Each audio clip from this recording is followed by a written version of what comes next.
कितना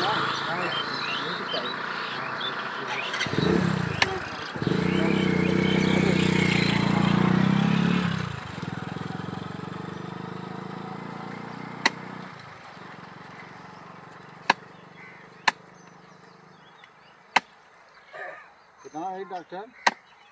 ले आधा दो। को अभी तो टाइम हो ना। अब कहता हूँ मैं दवा बता दें कटला है। हाँ